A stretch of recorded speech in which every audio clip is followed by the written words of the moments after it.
Vamos abrir as nossas Bíblias no livro de Mateus, amém? Capítulo 3. Vamos ler os primeiros 2 versículos de Mateus 3. Mateus é o primeiro livro do Novo Testamento. Amém? É fácil de encontrar. Não tão fácil como Gênesis nem Apocalipse, que são os extremos, mas é fácil também. Então diz lá, em Mateus, no capítulo 3, no verso 1 e no verso 2.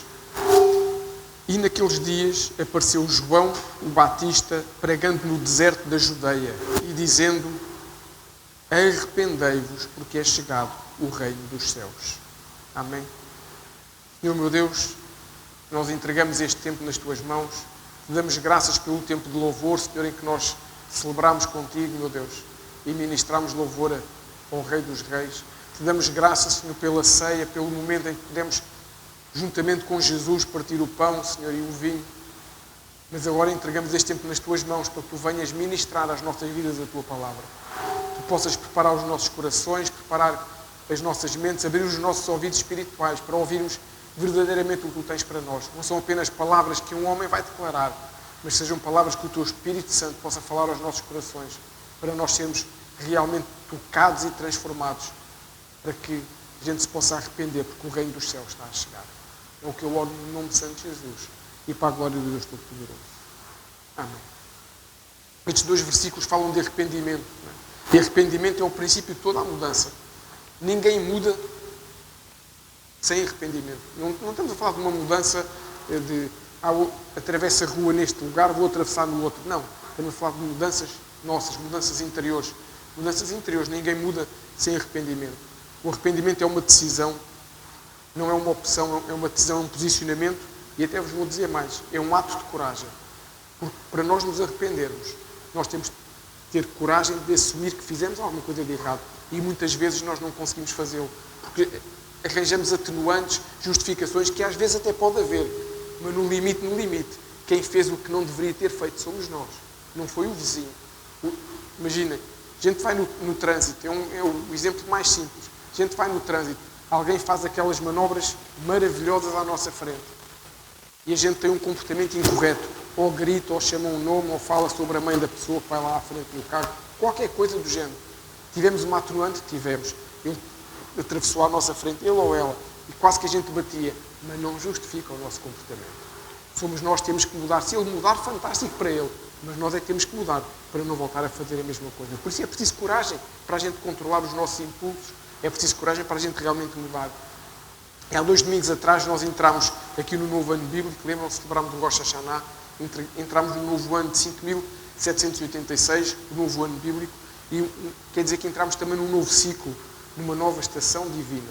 E falámos, não sei se se lembram, nós para entrarmos em algum lugar, eu até dei o exemplo, para eu entrar no meu carro, eu tenho que sair da igreja, o culto termina, mas se eu não sair da igreja para entrar no carro, eu não vou para casa.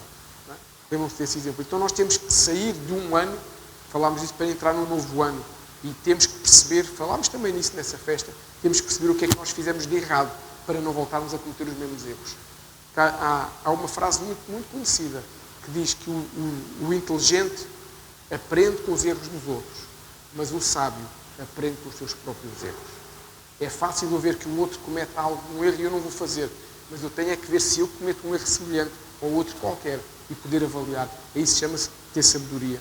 O povo judeu, que é um povo sábio, tem vários princípios interessantes, mas neste caso particular eles têm não vou dizer um costume, porque é um princípio que está na Torá, que eles cumprem quando termina a festa de Rosh Hashanah, eles entram num período de avaliação de 10 dias sobre o que foi o ano que passou. Esse período de avaliação, eles analisam o que aconteceu, analisam a vida deles, e quando termina esses 10 dias, entram no que eles chamam o Yom Kippur, o dia da expiação. Que este ano foi entre o final do dia 1 e o dia 2 de outubro. E nesse dia, Israel para completamente. Nada em que um judeu esteja envolvido funciona. As lojas fecham, nos hospitais só trabalham árabes, nos hotéis só trabalham árabes, em todo o lugar as pessoas...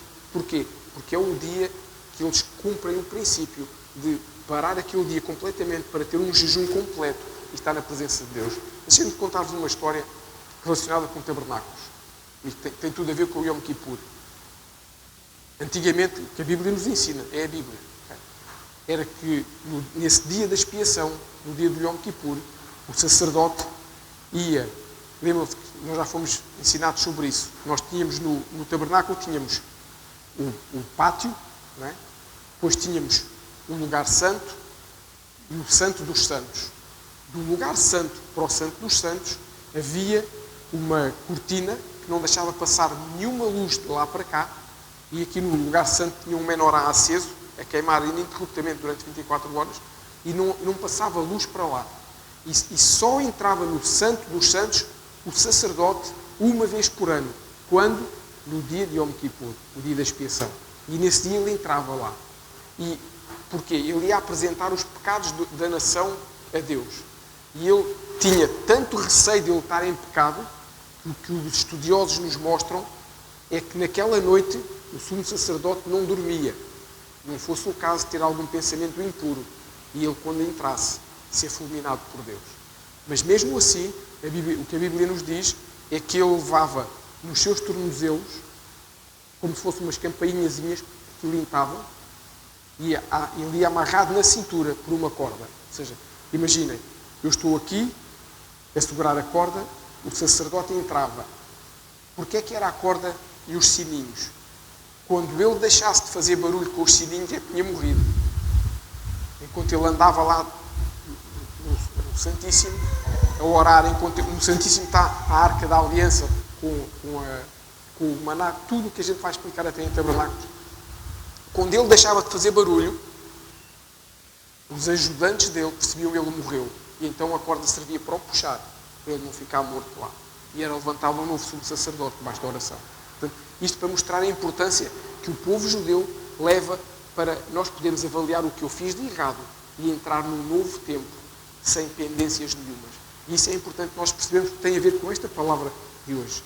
Ou seja, eles fizeram aquela análise. E o que nós hoje pedimos para cada um de nós é que o Senhor hoje vem ministrar-nos sobre arrependimento. Nós não tivemos esses 10 dias para falar, não tivemos esses 10 dias, muitos de nós, para pensar, mas o nosso Deus move-se em ciclos.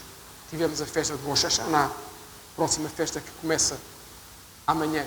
A festa começa amanhã, dia 6. Vai de 6 a 13, a festa de tabernáculos. Que hoje nós possamos, entre hoje e amanhã ao final do dia, que a gente possa fazer essa avaliação, que a gente possa, se conseguirmos fazer um jejum, pedir ao Espírito Santo que nos mostre se há alguma coisa em nós que está errado, para nós nos arrependermos e entrarmos neste novo ciclo que Deus tem para nós. Tabernáculos representam um tempo novo, um tempo de mudança, um tempo de transformação, que nós possamos entrar nesse ciclo, purificados pelo Espírito Santo. Amém? Que a gente possa cuidar de nós. Porque nós às vezes estamos tão envolvidos nas atividades. Eu vou ao domingo, vou fazer isto, vou fazer aquilo. E esqueço às vezes do mais básico, que é eu avaliar a minha vida e ver como é que eu estou perante Deus. O amor de Deus alcança-nos com pecado ou sem pecado? Claro que sim. Deus ama-nos indiferentemente se eu sou um pecador ou se eu não sou um pecador. Mas eu não tenho o melhor de Deus na minha vida se eu sou um pecador. Essa é a importância. Eu tenho que realmente me redimir perante o Senhor e deixar que o seu Espírito Santo me possa transformar. A Bíblia descreve-nos o arrependimento como uma realização profunda que nós temos que perceber dos nossos pecados e, como tal, dessa avaliação profunda, tem que vir uma tristeza sobre as nossas vidas que nos leva a mudar completamente as nossas ações. Não é apenas, eu fiz isto, não devo fazer mais. Não. Eu perceber que aquilo entristeceu o coração de Jesus de tal forma que eu tenho que mudar. E arrependimento quer dizer que eu não volto a fazer. Arrependimento não é, vamos ver se consigo. Não, arrependimento é eu tomar a decisão que não vou fazer mais, independentemente se eu vou ter a força suficiente ou não. Mas a minha decisão no meu coração tem que estar isso. Porquê que João Batista, nesta passagem, falava para que o povo clamava, ele não falava, ele clamava bem alto, para que o povo se arrependesse? Não era para que os pecados fossem perdoados, porque ele não sabia isso ainda. Lembram? Quando João Batista estava nesta passagem, um pouquinho depois, é quando Jesus aparece no Rio Jordão e pede ao seu primo João Batista para o batizar. Portanto, João Batista não sabia ainda que Jesus se ia entregar na cruz do Calvário para os pecados serem perdoados. Portanto, João Batista não está a dizer arrependam-se para sempre. Não, ele não está a falar nada disso. Ele está a dizer arrependam-se porque o reino dos céus está a chegar. E quem tiver em pecado não vai experimentar. Sem arrependimento, hoje, Não podemos ser salvos por Jesus. Jesus foi àquela cruz, deu a vida por nós. Mas se eu não me arrepender do meu pecado, o sacrifício de Jesus foi em vão. Eu não sou salvo. Lamento imenso informar. Eu sei que hoje em dia se diz aí muita coisa pela internet da vida. Se diz coisas que nem são verdade, muitas delas não estão escritas na palavra. Se eu não me arrepender do meu pecado, não interessa a imensidão do amor de Deus, não interessa a imensidão da graça de Jesus sobre a minha vida. Se eu não me arrepender do meu pecado, eu não sou salvo. Ponto final, parágrafo. Não vale a pena. Pode vir aí o mais erudito dizer o que quiser. Está escrito na Bíblia. Portanto, nós não podemos enganar-nos a nós mesmos. Porque às vezes a gente engana-se a nós próprios. Deus não enganamos. Sem arrependimento eu não posso ser salvo. Então eu tenho que reconhecer esse pecado em mim. Eu tenho que reconhecer a necessidade de mudar. E para isso é preciso, como eu disse há pouco, é preciso nós termos coragem, é preciso nós queremos realmente transformar a nossa vida. Qual é o primeiro passo que nós temos que dar para mudar um mau hábito? É reconhecer que o mau hábito existe. Sei lá, imagine, falar de uma coisa que não é pecado, amém? Mas que é um mau hábito que se calhar alguns de nós têm, que é o roer as unhas. Eu não tenho esse mau hábito. Há pessoas que não conseguem, quando estão nervosos, quando estão ansiosos, às vezes já nem é por nada, já foi uma rotina e roem as unhas. É um mau hábito, amém? O nosso estômago não foi feito para estar a triturar unhas. Foi feito para comer carninha, peixinho, legumes, não é unhas. Faz mal aos dentes, faz mal à dentição, faz mal ao nosso estômago. Qual é o primeiro passo para a pessoa reconhecer que tem que mudar? É que eu tenho um hábito que é errado. Eu tenho um hábito que me faz mal.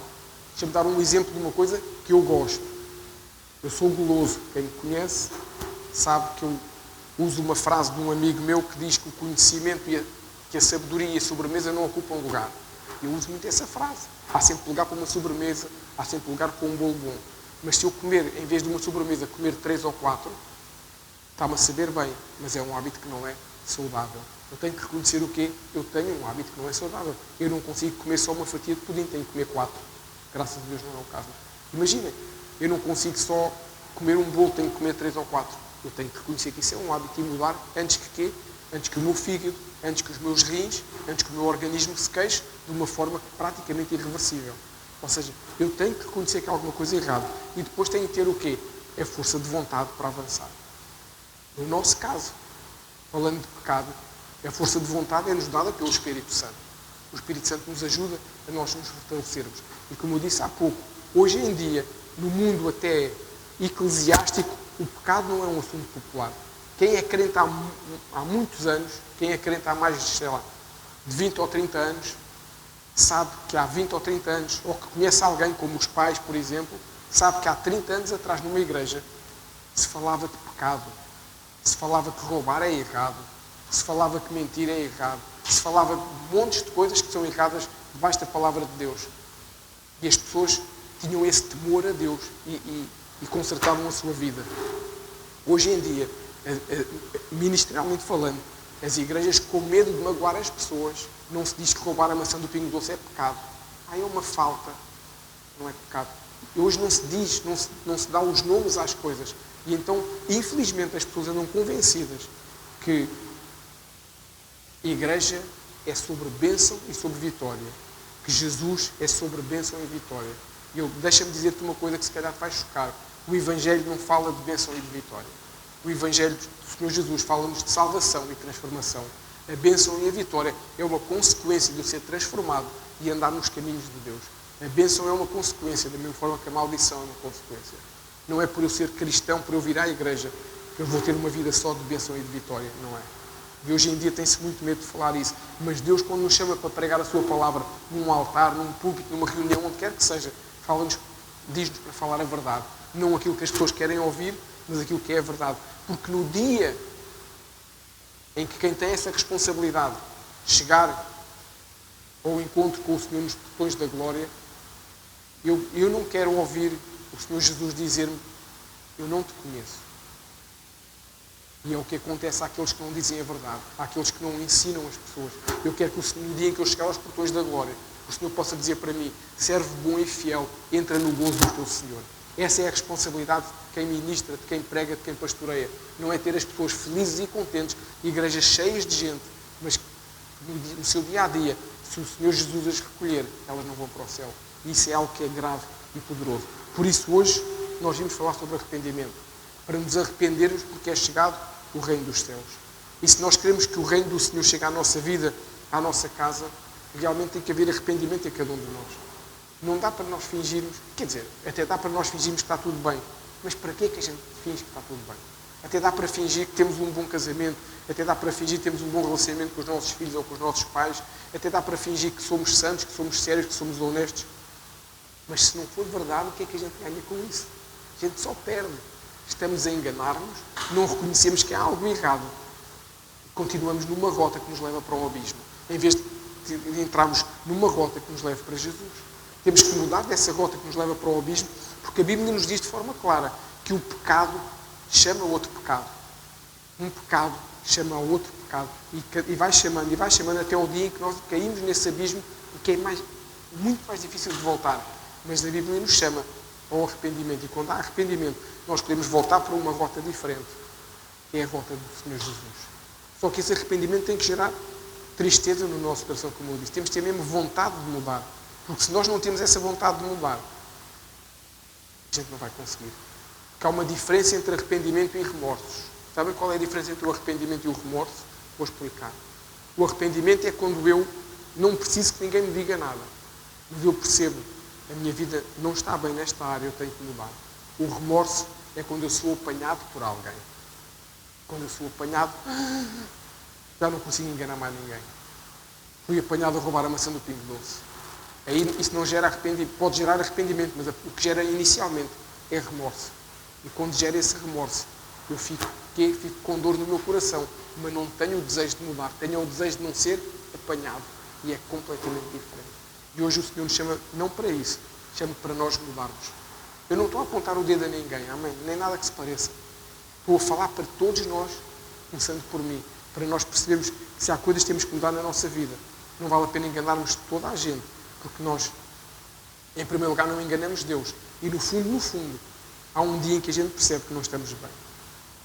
Eu sei que hoje em dia muita gente diz que mas com Jesus é amor, Jesus entregou a sua vida por nós, agora vivemos no tempo da graça, não há nada de errado desde que nós estejamos felizes. Jesus é amor. Até parece que Deus se converteu quando Jesus foi à cruz do Calvário, e aquele Deus que antigamente punia os pecadores, hoje já não pude. Deus converteu-se. Deus aceitou Jesus e converteu-se. Claro que eu estou a brincar. Infelizmente, tenta-se dizer isto. Eu vou-te mostrar que a Bíblia diz o oposto. Queres ver? Abre comigo a tua Bíblia no livro do Apocalipse, o último livro da Bíblia, no capítulo 3, no verso 19. Olha o que o Senhor Jesus diz às igrejas. Esse Jesus que nos ama, amém? Que a gente não pense que não nos ama. Jesus ama-nos de uma forma brutal, se eu posso usar esta expressão. Deu a sua vida por nós, sofreu por nós. Ninguém tem dúvidas do amor de Jesus nem do amor de Deus. Olha o que lá está em Apocalipse 3,19. Diz assim. Isto é Jesus a falar ao apóstolo João na ilha de Patmos. Eu repreendo e castigo a todos quanto amo. Ser, pois, zeloso e arrependo. Jesus está a dizer o quê? Aqueles a quem eu amo, eu castigo e eu repreendo. Portanto, não podemos viver nessa ilusão que o amor de Jesus é tão grande que nós um dia não seremos julgados, e se estamos em pecado, nós vamos ser o quê? Castigados. Porquê? Porque o Senhor Jesus é zeloso. O que Jesus quer não é castigar-nos. O que o Senhor Jesus quer é que a gente se arrependa e mude de rota. Por isso, não é só o amor de Jesus que faz diferença. Não é só o amor de Jesus que conta. É a justiça de Jesus também. É a justiça de Deus. E nós temos que ter esse entendimento. Sem arrependimento não há submissão a Jesus. Isso é algo que é inquestionável. Eu só me submeto ao senhorio de Jesus, eu só me submeto ao senhorio do Espírito Santo quando eu sou submisso. O que é eu ser submisso? É fazer o que Jesus manda fazer. Deixem-me dar-vos um exemplo prático, para todos os que temos filhos entendermos. Nós precisamos que os nossos filhos estejam submissos à nossa autoridade. Eu não é. A gente diz, agora é hora de tomar banho. E quando eles dizem, mas estou aqui no jogo da PlayStation. Estou aqui a marcar um golo a não sei quem. Estou aqui a construir mais um Minecraft. Estou aqui a ver mais não sei o quê. O que é que a gente diz? Tens 5 minutos, depois desliga. Não é. A gente sabe que ele tem que tomar banho, ou que ela tem que comer. Estou aqui a ver não sei o que na televisão. É hora de jantar, é hora de almoçar, é hora de tomar banho, é hora de arrumar o quarto. Se os nossos filhos não forem submissos à nossa autoridade, a nossa casa vira o quê? Um caos completo. Ser submisso a Jesus é a diferença da nossa vida ser um caos completo ou da nossa vida ter um sentido, ter um propósito e ter um caminho. Sabem qual é o oposto de submissão? Vocês sabem de certeza com este exemplo dos filhos. O que é que a gente diz de um filho que não se submete à nossa autoridade? A gente diz que ele é o quê? Rebelde. O oposto de submissão é rebelião. Quando nós, eu sei que agora que estamos a ver isto do ponto de vista espiritual, é um choque no nosso coração. Ai, se eu não for submisso a Jesus, eu sou rebelde a Jesus. Claro. Se os nossos filhos não são submissos a nós, estão rebeldes. E nós fazemos o quê? Ensinamos-nos, castigamos. Jesus também diz aqui, castiga os que amam.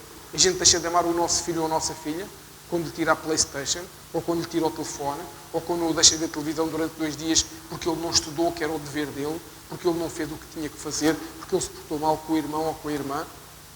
Nós deixamos passar isso em claro? Não podemos deixar isso em claro. Então o que é que nós fazemos? Fazemos como Jesus. Somos zelosos para aqueles que nós amamos.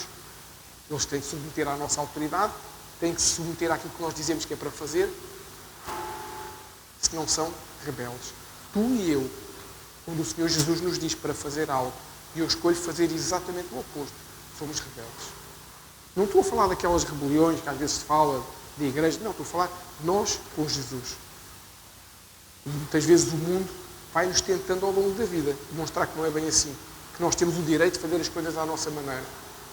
Mas se nós compararmos a nossa vida como filhos de Deus com a vida dos nossos filhos connosco, o relacionamento, é mais fácil de nós entendermos que ser rebelde leva-nos para longe de Jesus. Se o nosso filho for rebelde, vai fazer o quê? Vai fazer com que ele se afaste de nós. O nosso amor muda? Não. Mas ele não consegue ter o mesmo relacionamento com os pais. É exatamente a mesma coisa. Jesus podia ter sido rebelde. Sabiam que Jesus podia ter sido rebelde? Quando o Senhor Jesus foi ao Monte das Oliveiras, quando o Senhor Jesus pediu aos seus 3 discípulos mais amados, Pedro, Tiago e João, para ficarem a orar por ele, ele foi orar. E a Bíblia nos diz que ele falou com Deus algo mais ou menos assim: Senhor, em linguagem dos nossos dias, este fardo está muito pesado e o que me espera ainda está mais pesado. Se for possível, afasta de mim esse cálice. Jesus sabia o que ia acontecer, era difícil. Mas no mesmo instante em que diz isso, antes que entrasse a rebelião no seu coração, Jesus diz: mas cumpra-se a tua vontade em mim. É a diferença entre submissão e rebelião. Jesus diz em todo o tempo: eu não faço senão aquilo que eu vejo o Pai fazer. Isto mostra o quê?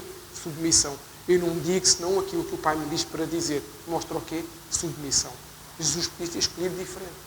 Quando Jesus foi levado ao deserto durante 40 dias e 40 noites pelo Espírito Santo, quando Jesus foi tentado pelo diabo, Jesus podia ter dito: ok, sim Senhor, eu transformo a pedra em pão e vou ser o maior. Sim Senhor, eu atiro-me aqui do alto, que os anjos me vão segurar, como diz lá no Salmo 90. Eu sei que isso vai acontecer. Jesus podia ter dito isso. Jesus podia ter se prostrado perante o diabo, adorado, e ele dava todos os reinos da terra. Jesus podia ter feito isso tudo.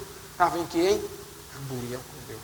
Jesus fez exatamente o oposto. Usou a palavra, colocou o diabo no seu lugar, que é lá bem no cantinho, e disse: amigo, aqui não tens nada, porque eu sou submisso ao Deus Todo-Poderoso.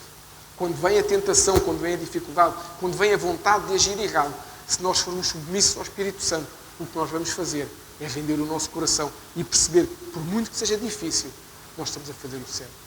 Andar em submissão é andar em bênção. Lembra que há pouco eu falei das bênçãos e vitórias?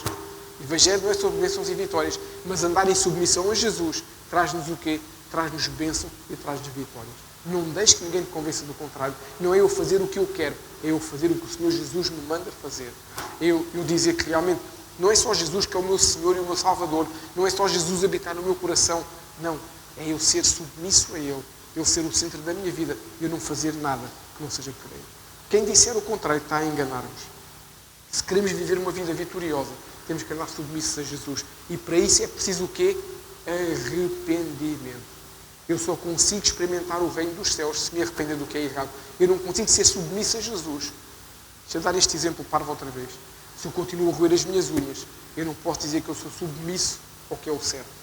Se eu continuo a roubar a maçã do Pingo Doce quando lá vou, eu não posso dizer que sou submisso se eu continuo a fazer coisas, se eu continuo a aldrabar no meu trabalho, eu não consigo poder dizer que sou submisso a Jesus se faço o que é errado. E aí eu não vou garantidamente andar em missão e vitória. O que não quer dizer que às vezes as coisas não corram bem. Mas no fundo, vai chegar o dia em que a conta vai vir para cada um de nós. Portanto, é tempo de nós nos submetermos realmente ao Senhor Jesus. E essa submissão está ligada à condição de eu obedecer ao que Jesus me pede. Podes dizer assim, mas às vezes há coisas que o Senhor Jesus me pede que são difíceis. Claro que são. Claro que são. Lembras-te quando foi o teu primeiro dia de escola? Já não me lembro lá muito bem, que já estou muitos aninhos. Mas se calhar a gente lembra-se de quando foi o nosso primeiro dia de escola. Quando foi o nosso exame da 4ª classe. O primeiro exame que a gente faz. Lembram-se? Foi fácil. A gente chegámos lá contentes, a sorrir. Ou íamos assim todos, sem saber o que íamos encontrar, colegas. Quando mudámos de escola pela primeira vez. Quando mudámos de bairro, de cidade. Foi fácil. Difícil. Porquê? Porque a gente não sabe o que nos espera. Mas se nós nos submetemos àquilo que é o certo, temos que ir à escola. E nós obedecemos aos nossos pais e fomos à escola.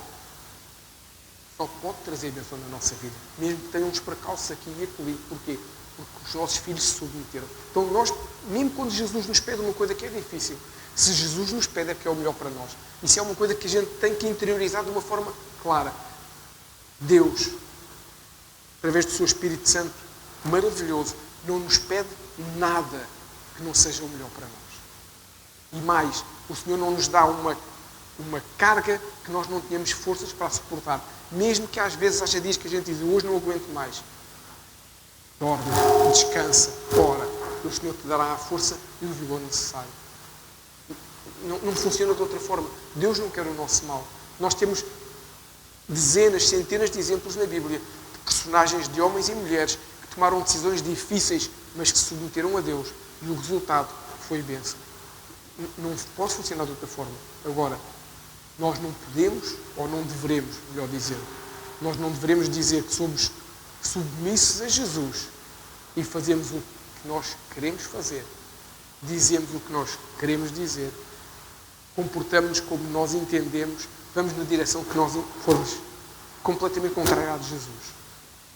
Se nós fizermos isso, além de rebeldes, eu até diria que nós somos hipócritas, porque eu sei que é uma palavra forte, mas é verdade. Que é eu dizer, não, Jesus é o centro da minha vida. Ao domingo é fácil, como eu costumo dizer. Ao domingo, quando nós estamos aqui, de braços levantados, uma atmosfera de adoração poderosa, que nos leva realmente a ver Jesus no nosso meio, que nos leva a sentir a presença de Deus, nos leva a sentir o seu toque. Ao domingo é muito fácil nós fazermos tudo, quando estamos na igreja, nesse lugar seguro. Na segunda-feira, quando vem a provação e a tentação, é que nós percebemos, quando no domingo a gente diz, Senhor, eu quero o teu toque na minha vida, como nós cantámos hoje, preciso do teu toque. Quando na segunda o Senhor Jesus nos diz, faz assim, eu digo, não, hoje não quero. Estamos a ser hipócritas. Porque no domingo eu digo que quero o toque de Jesus e na segunda já quero o toque do Pedro. Quero fazer o que eu quero e me apetece. Nós temos que perceber que nós, muitas vezes, embrenhados nas correrias da vida e nas correrias do dia a dia, esquecemos que quando oramos, quem aqui costuma orar? Se não tem esse hábito, devemos ter esse hábito, pelo menos fazer aquilo que se chama a oração do Pai Nosso todos os dias. É algo que nós temos que fazer logo assim que nós acordamos para a vida. Porque é uma oração poderosa, fala-nos de adoração, fala-nos de submissão, fala-nos de princípios. Quando nós pedimos ao Senhor para Ele, dar-vos um exemplo simples, quando nós na oração dizemos que ao Senhor nós perdoamos as ofensas aos nossos inimigos, assim como pedimos ao Senhor que nos perdoe as nossas ofensas. Se eu não perdoo ao meu vizinho do lado que me trata mal, eu estou a ser hipócrita. Estou a orar, a pedir para que o Senhor me perdoe o que eu faço de errado e eu não perdoo ao meu próximo, aquele que me tratou mal, aquele que me bateu. Eu sou hipócrita. E nós temos que perceber isso, temos que usar os nomes e chamar os nomes corretos, adjetivar de forma correta os nossos comportamentos. Quando nós somos submissos, nós deveríamos dizer, eu estou a andar na rota de Jesus. Quando eu não sou submisso, quando eu sou rebelde, ou quando eu sou hipócrita, digo que sim, mas faço o oposto, eu tenho que ser capaz de adjetivar da forma correta. Nós não podemos fazer como antigamente se ouvia muitas vezes dizer, era uma frase que eu ouvia muitas vezes em criança, muito relacionado com a igreja em vigor na altura, que era, faz o que eu digo, mas não faças o que eu faço. Jesus não diz isso. Jesus diz, faz o que eu digo, faz o que eu faço. Porque o que Jesus diz e faz são a mesma coisa. É assim que nós temos que ser. Sim, sim, não, não. Se eu não sou capaz de fazer, eu não digo que estou a fazer. Eu peço ajuda ao Espírito Santo para me dar essa força. Ou falo com a igreja, falo com o irmão mais maduro, falo com os pastores. Não estou a conseguir ultrapassar isto na minha vida, mas eu quero ultrapassar. Se não queremos, é o primeiro passo. Reconhecer que há algo de errado em nós para mudar. Se não fizer isso, não vale a pena eu achar que me vou arrepender para que o reino dos céus possa chegar à minha casa.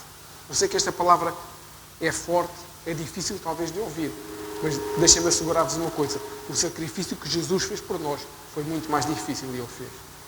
Foi muito mais difícil colocar uma coroa de espinhos na cabeça. Espinhos tinham assim, cerca de 12 centímetros cada espinho. É o que dizem os historiadores. Portanto, assim que colocou, furou completamente a caixa craniana. Difícil foi ter os pulsos e os tornozelos cortados com cravos de 20 centímetros. Isso é que foi difícil. Difícil foi ter o lado furado com uma lança. Isso é que foi difícil. Difícil foi estar nu numa cruz ao sol, exposto perante toda a gente, a ser cuspido e maltratado, depois de ter sido chicoteado. Isso é que foi difícil. Agora, nós decidirmos que queremos mudar, não é difícil. É algum grau de dificuldade, mas depende muito de nós. E neste novo ano que nós estamos a iniciar, voltando aqui um pouquinho atrás, é o tempo de nós decidirmos mudar. É o tempo de nós decidirmos, não, eu quero ser submisso, eu quero mudar. Que hoje possa ser um tempo de conversão nos nossos corações, que hoje possa ser um tempo de mudança. Eu sei que quando nós herdamos essa matriz do pecado de Adão e Eva, claro que herdamos, mas também temos o último Adão, que é Jesus, o segundo Adão, que nos vem trazer essa mudança, nos vem trazer essa reconciliação. Claro que esse fruto da rebelião, da insubmissão, da hipocrisia, vieram de Adão e Eva quando pecaram. Claro, mas nós temos Jesus que nos mostra o que é submissão, que nos mostra o que é santidade, que nos mostra o que é amor, que nos mostra o que é compaixão. Tudo isto que Jesus nos mostra tem que ser capaz de, garantidamente, absorver essa matriz carnal que nós ainda podemos ter na nossa vida. Nós temos que mudar. Nós não podemos aceitar mais isso na nossa vida. Se nós não quisermos pensar só em nós, que a gente possa pensar no legado que nós temos, os nossos filhos, os nossos netos, o que é que nós queremos deixar para eles? Submissão ou rebeldia? Santidade ou impureza? Verdade ou hipocrisia? O que é que eu quero deixar para os meus filhos? É isso que nós temos que pensar. Porque o nosso Deus é geracional e o que eu faço hoje são semeaduras que eu faço na vida dos meus filhos também. E tudo tem a ver com arrependimento, tudo tem a ver com eu tomar a decisão certa, tudo tem a ver com eu não arranjar desculpas, não arranjar atenuantes. Pois eu tenho esse mau hábito porque herdei do meu pai e da minha mãe. Fantástico. Muda. Se a questão é só porque foi o teu pai e a tua mãe que te ensinou a roer as unhas. Fantástico. Muda. Ele ensinou-te porque ele tinha esse hábito. Dando este exemplo assim meio xoxo. O pai ou a mãe ou os dois tinham o hábito de roer as unhas. Então a gente estava sempre à mesa, começámos a ver roer as unhas e a gente foi também. Acaba com isso. Se é só por aí, foi um hábito que foi criado, a gente muda. E podia-vos dar montes de... eu já vos contei esse exemplo aqui, esse testemunho, que a minha mãe era uma maravilhosa mãe, uma esposa maravilhosa, uma pessoa boa, tinha defeitos como todos nós e cometia um erro crasso. Eu, desde criança, aprendi a viver com aquilo como sendo algo normal. A minha mãe mentia. A minha mãe não mentia mentiras para fazer mal a ninguém. A minha mãe mentia aquilo que ela chamava as mentiras boas, as mentiras piedosas. O que eram as mentiras piedosas? A minha mãe era uma pessoa que tinha muito medo de tudo e mais qualquer coisa. Então, como estava sozinha em casa, connosco, os filhos, eu e a minha irmã, se alguém tocava à porta, era a casa onde nós vivíamos, ainda não tinha os contadores de eletricidade e de água na parte de fora. Era no corredor, portanto a pessoa tinha que entrar para contar a água e para contar a luz. Assim que chegava, alguma pessoa dizia, é o senhor da eletricidade, ou o que é que seja, que era sempre o mesmo, tinha todos os meses contar, era sempre o mesmo. A frase que a minha mãe dizia logo era, o meu pai chamava-se José, então a minha mãe fazia de contas que o meu pai estava na cozinha. Não precisas de visa, é só o senhor que vem contar a água. Para quê? Se fosse o senhor querer ir roubar-nos, sabia que estava lá um homem em casa. Esta mentira fazia mal a alguém? Não. Mas não deixa de ser mentira.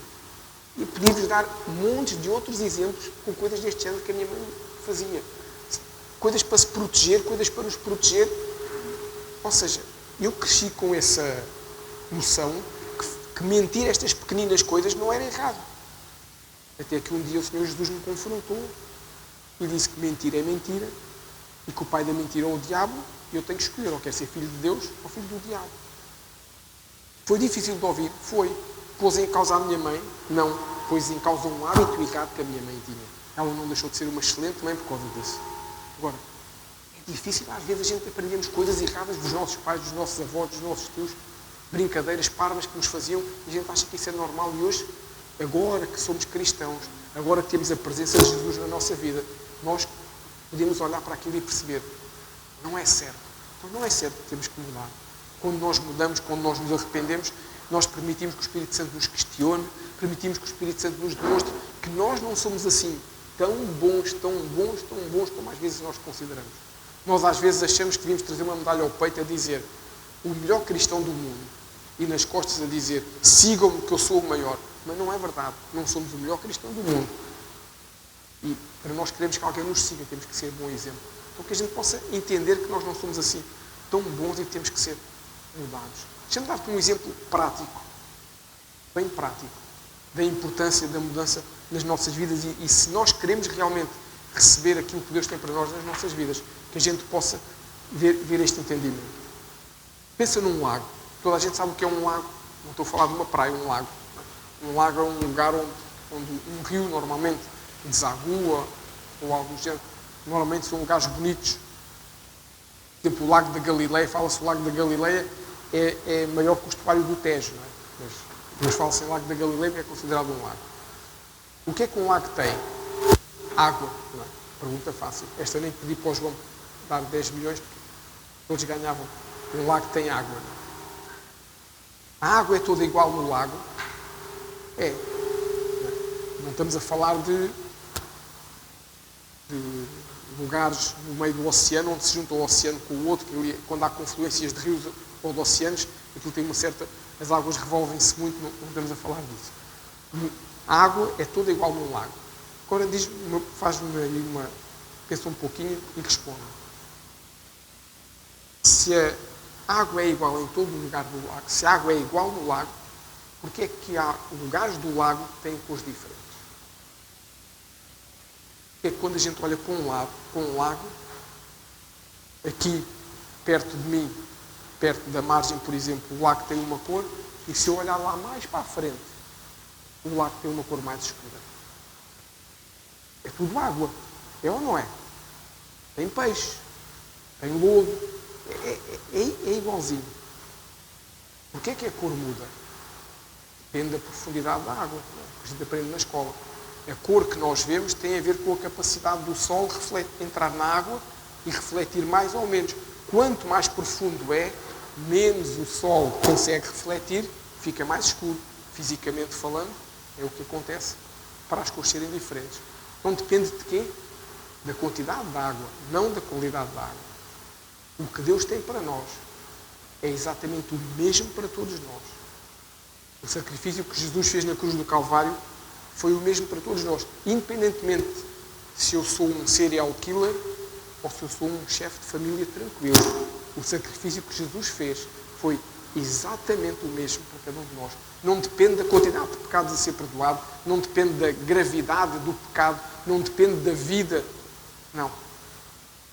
Então porquê é que uns vivem mais de Deus e outros vivem menos de Deus? É como o lago. Depende da profundidade da minha vida com Deus. Se o meu relacionamento com Deus é profundo, ou se o meu relacionamento com Deus é raso. Se o meu relacionamento com Deus for raso, eu tenho uma cor. Se o meu relacionamento com Deus for profundo, eu estou lá no meio do lago, uma profundidade imensa. Depende da forma como eu me relaciono com Deus. Deus é o mesmo. A água do lago é a mesma. Deus é o mesmo. A profundidade muda. A minha profundidade com Deus muda. Quanto mais tivermos Deus na nossa vida, mais profundo nós vivemos. Não estamos aqui junto às pedrinhas do lago, estamos lá no meio do lago. Eu tenho uma vida profunda com Deus. Eu estou ali naquilo. Quanto mais Deus tivermos na nossa vida, mais envolvidos, mais profundo nós temos. Quanto mais submisso eu for a Jesus, mais profundidade eu tenho. Quanto menos submisso e menos arrependimento eu tiver, menos Deus eu tenho na minha vida. Deus é o mesmo na minha vida. O meu relacionamento com Deus, se eu não sou submisso, é o quê? Superficial. É como o lago aqui. O meu relacionamento com Deus é profundo, se eu sou submisso, se eu me arrependo, se eu ando diariamente avaliando a minha vida, esforçando-me para hoje ser melhor do que ontem, esforçando-me para que amanhã eu seja melhor do que hoje, melhor pai, melhor marido, melhor discípulo, melhor filho de Deus. Se isso é a minha intenção, eu vou viver uma vida mais profunda com Deus. E agora, um detalhe muito importante, que nós todos sabemos. Eu não sei quem gosta de ver aquelas séries da National Geographic, eu gosto de ver essas séries que dão na televisão. Há espécies que vivem aqui no raso e há espécies que só se encontram lá no profundo. É ou não é? Lembram-se da Dory quando andava à procura do Nemo? Era mais ou menos assim. Quando eles andavam num lugar profundo, quem nunca viu o filme do Nemo, veja que é um filme bom e educativo. Quando eles andavam no raso, só tinha lá o tubarão que comia os peixinhos, mais nada. Quando eles andavam no profundo, começaram a ver peixes que eles não conheciam que existem. Quando nós andamos no profundo de Deus, nós conhecemos coisas de Deus que nunca imaginámos que era possível acontecer. Quando João foi colocado na ilha de Patmos, eles colocaram lá João desterrado, isolado, para ele morrer. Foi quando ele recebeu a revelação de Jesus, que está toda no livro do Apocalipse. Quanto mais profundo João entrava no relacionamento com Deus, mais Deus lhe mostrava coisas que a nenhum de nós, nem a mais ninguém Deus mostrou. Porquê? Porque João entrou no profundo de Deus.